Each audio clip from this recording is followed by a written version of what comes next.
Praise the lord. ప్రభు యేసు నామములో అందరికీ వందనములు. యేసయ్య మాటను ఈ కార్యక్రమాన్ని వీక్షించడానికి ప్రేమతో మిమ్మను స్వాగతిస్తున్నాను.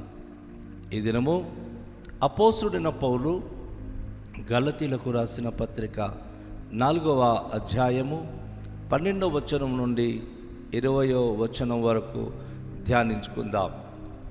సహోదరులారా, నేను మీ వంటి వాడనైతిని గనుక మీరును నా వంటి వారు కావాలనని మిమ్మును వేడుకొనుచున్నాను. మీరు నాకు అన్యాయము చెయ్యలేదు. మొదటిసారి శరీర దౌర్బల్యము కలిగినను నేను సువార్త మీకు ప్రకటించితినని మీరు ఎరుగుదురు. అప్పుడు నా శరీరములో నేను శోధనగా ఉండిన దానిని బట్టి నన్ను మీరు తృణీకరింపలేదు, నిరాకరింపనైనను లేదు. కానీ దేవుని దూతను వలెను క్రీస్తు యేసును వలెను నన్ను అంగీకరించితిరి. నేను చెప్పుకొనిన ధన్యత ఏమైనది? సత్యమైతే మీ కన్నులు ఊడదీసి నాకిచ్చివేసి ఉందురని మీ పక్షమున సాక్ష్యము పలుకుచున్నాను. నేను మీతో నిజమాడినందున మీకు శత్రునైతినా? వారు మీ మేలు కోరి మిమ్మును ఆసక్తితో వెంటాడువారు కారు. మీరే తమ్మును వెంటాడవలెనని మిమ్మును బయటికి త్రోసివేయగోరుచున్నారు. నేను మీ యొద్ద ఉన్నప్పుడు మాత్రమే గాక ఎల్లప్పుడూ మంచి విషయములో ఆసక్తిగా నుండుట యుక్తమే. నా పిల్లలారా, క్రీస్తు స్వరూపము మీ అందేర్పడు వరకు మీ విషయమై మరలా నాకు ప్రసవ వేదన కలుగుచున్నది. మిమ్మును గూర్చి ఎటు తోచక ఉన్నాను.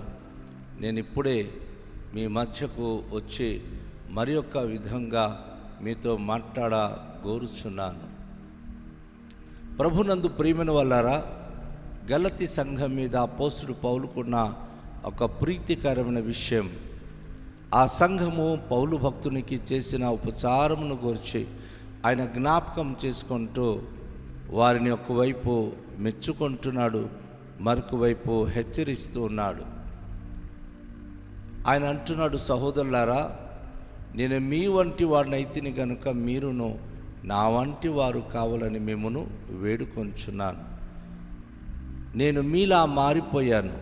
మీ సంఘానికి వచ్చినప్పుడు గలతీయులారా, మీరు ఎలాంటి వారో నేను అలాంటి వాడుగా మీ మధ్య కొంతకాలం నేను మిసిలి మీ వల్లే నేను జీవించాను.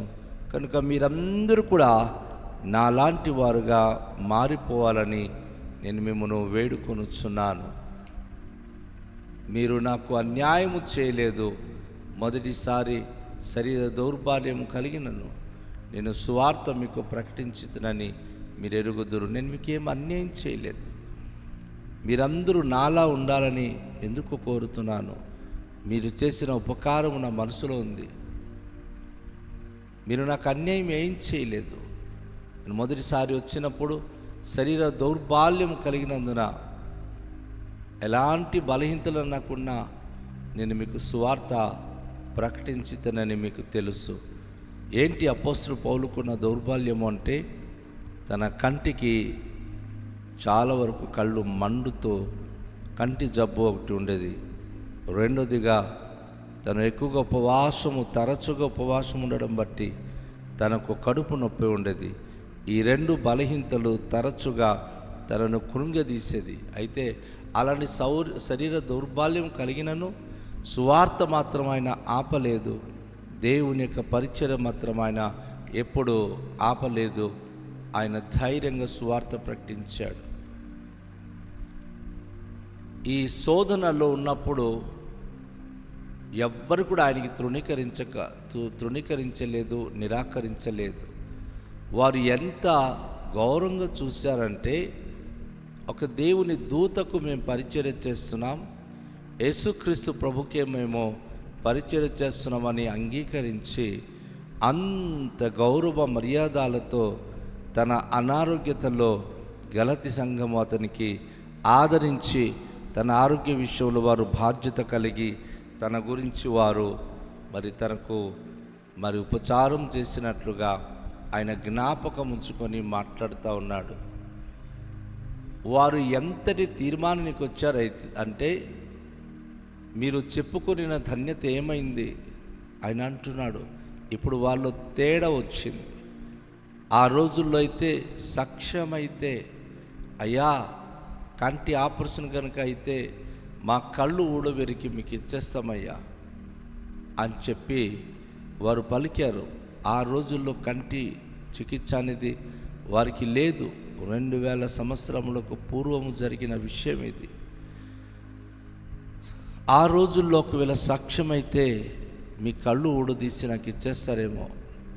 అంతటి సమర్పణ, అంతటి త్యాగము, ఆ ధన్యత ఏమైంది? ఈరోజు మీరెందుకు ఇతరుల మాటలు విని, ఇతరుల బోధ విని, మీలో ఉన్న ప్రేమ, మీలో ఉన్న త్యాగము, మీలో ఉన్న సమర్పణ ఏమైంది? ఈరోజు క్రైస్తవ సంఘానికి నేను అడుగుతున్నాను. ప్రియ సోదరి సహోదరుడా, చెప్పుడు మాట విని చాలామంది మనసు విరగొట్టి వారు ఇటు అటు తిరుగుతూ ఉన్న ప్రేమ కాస్త కోల్పోతున్నారు.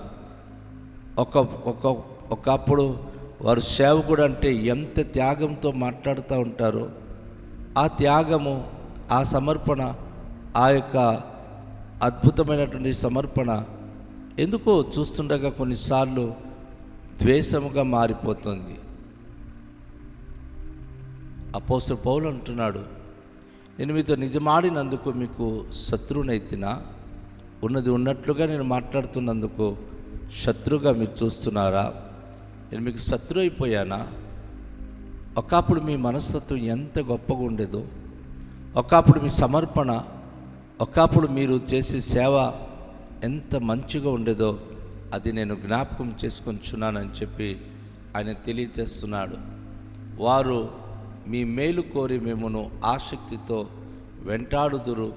వెంటాడువారు కారు, మీరే తమను వెంటాడవలెనని మిమ్మను బయటికి త్రోసివేయగోరుచున్నారు. మీరు ఎవరితో స్నేహం చేస్తున్నారో, అయ్యో క్రైస్తవ సంఘ బిడ్డలారా, సంఘము వెలుపల వారితో మీరు స్నేహం చేస్తున్నారే, వారు ఎలాంటి వారైతే మిమ్మను సంఘము నుంచి బయటికి తీసేయాలి, మిమ్మను ఆ ఆధ్యాత్మిక సహవాసం నుంచి మిమ్మను బయటికి లాగాలని ప్రయత్నిస్తున్నారు తప్ప వారు మీ పట్ల ఆసక్తి కలిగిన వారు కాదు, మీ క్షేమము కోరేవారు అంతకన్నా కారు. నేను మీ వద్ద ఉన్నప్పుడు మాత్రమే కాక ఎల్లప్పుడూ మంచి విషయంలో ఆసక్తిగా ఉండుట యుక్తమే.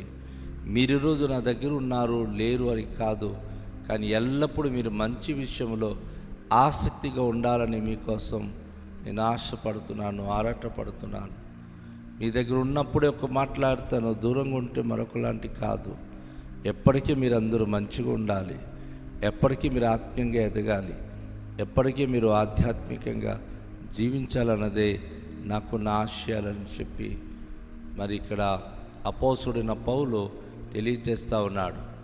ప్రియ దేవుని యొక్క బిడ్డలారా, ఇక్కడ చాలా అద్భుతమైన మాట ఒకటి అపోస్తుడైన పౌలు చెప్తా ఉన్నాడు. ఏంటంటే, క్రీస్తు స్వరూపము మీ యందు ఏర్పడు వరకు మీ విషయమే మరలా నాకు ప్రసవ వేదన కలుగుచున్నది. ఆత్మీయంగా ఉంటూ దిగజారిపోతున్నారు చూసారా? సంఘానికి హత్తుకొని ఆధ్యాత్మికంగా ఎదుగుతున్నప్పుడు సడన్గా దిగజారిపోతున్నారు. అది నచ్చట్లా. క్రీస్తు స్వరూపం అంటే దాసుని స్వరూపం ధరించుకోవాలి. మిమ్మల్ని మీరు తగ్గించుకొని రిక్తునిగా చేయాలి. సంఘంలో మిమ్మల్ని పొగిడినప్పుడే గొప్ప. ఒకవేళ మీ పేరు గను చెప్పకపోతే, పొగడకపోతే సంఘానికి చెడ్డ. అది చాలా తప్పు. అందుకే క్రీస్తు స్వరూపం మీలో ఏర్పడాలి. క్రీస్తు స్వరూపం అంటే ఏంటి? యేసుప్రభులాగా తల వెంట్రుకలు, యేసుప్రభు లాంటి దుస్తులు వేసుకోవడం కాదు.